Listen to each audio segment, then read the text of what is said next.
Halos 30 taon nang nakalipas mula nung pumanaw si dating Pangulong Marcos. Pero ang usapin kung saan siya dapat ilibing, nananatiling kontrobersyal magpahanggang ngayon. Ilang lugar na rin ang napabalitang pwedeng paghimlayan kay Marcos. May special report si Rafi Tima.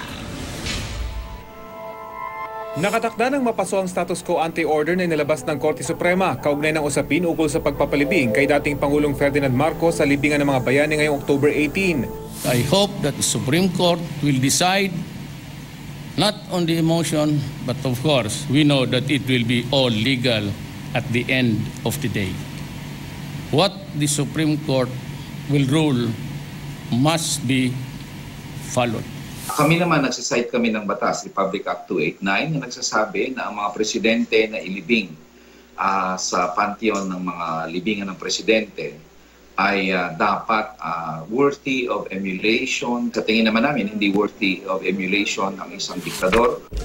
Magtatatlong dekada matapos siyang pumanaw, punong-puno pa rin ang mga alaala ni dating Pangulong Ferdinand Marcos ang lungsod ng Batak sa Ilocos Norte.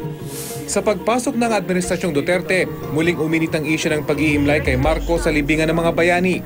Isang usaping tila humahati ngayon sa bayan. Magbubukas to lalo nung mga sugat na hindi pa nagsasara talaga. It is a national issue which requests us to review the historical narratives about Apo Marcos, that at least once in his life he had also been a good president. Habang wala pang kasiguraduhan, ilang lugar ang napabalitang pwedeng maging himlayan ng dating Pangulo. 1992 nang magkaroon ng pirmadong kasunduan ng pamilya Marcos at Administrasyong Ramos. Napapaloob dito ang isang kondisyon, ang ilibing si Marcos sa Batak. We got to sign a memorandum of understanding with Mrs. Marcos. Ngunit after I signed it, I sent it to her for signing. Pinirmahan niya, ngunit pinalitan niya yung nakasulat from buried to temporarily interred. Kasunduan lang naman yun no?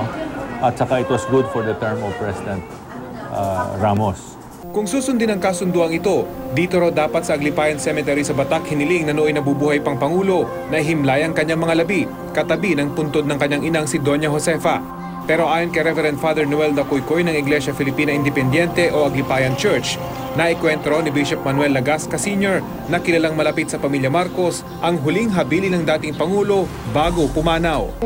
Kwento ni Bishop Lagasca na kagustuhan ni Pangulong Marcos na ilibing dito sa simbahan na kung saan siya bininyagan. Sa ngayon ay wala tayong makukuhang documents, ngunit ang alam ko ang isang tao na pwedeng mapagtanungan kasi isang confidant ng Marcoses ay yung ni Roque Ablan ng Lawag. Tila nabaon na sa limot ang loting ito ng mga Marcos. Ito naman po yung libingan ng butihing ina nung yung Presidente Ferdinand E. Marcos na si Doña Josefa Edralin Marcos. Banda naman doon, yung kapatid niya naging governor din ng Ilocos Norte. Taong 2007 naman, nang maging maugong ang balitang posibleng sa Batak Eco Park sa Barangay San Pedro ilalagak ang mga labi ni Marcos. Isang usapin na dito sa Ilocandia, lalo na dito sa Ilocos Norte, na pagkatapos na ilibing si Pangulong Marcos doon sa libingan ng mga bayani, ay kukunin din siya at ilalagak siya dito na ginagawa dito sa Batak na magiging Eco Park. Sinubukan namin kumpirmahin ito sa kampo ng mga Marcos pero tumanggi silang magkomento. Matatagpuan ang nasabing Eco Park sa Barangay San Pedro sa Batak. Matarik ang daan patungo sa tuktok. Pagdating sa itaas, wala pang makikita kundi isang barong-barong. Pagbaba ng aming team, nagkataon namang dumating din si Governor Amy Marcos. Hindi kami pinayagang lumapit para makahingi ng pahayag.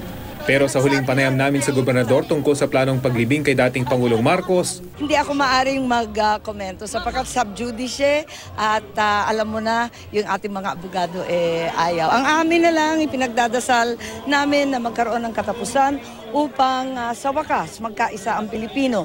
Gusto natin lahat ng closure, gusto natin lahat ng forgiveness, gusto natin lahat ng moving on, gusto natin lahat ng stopping the hate.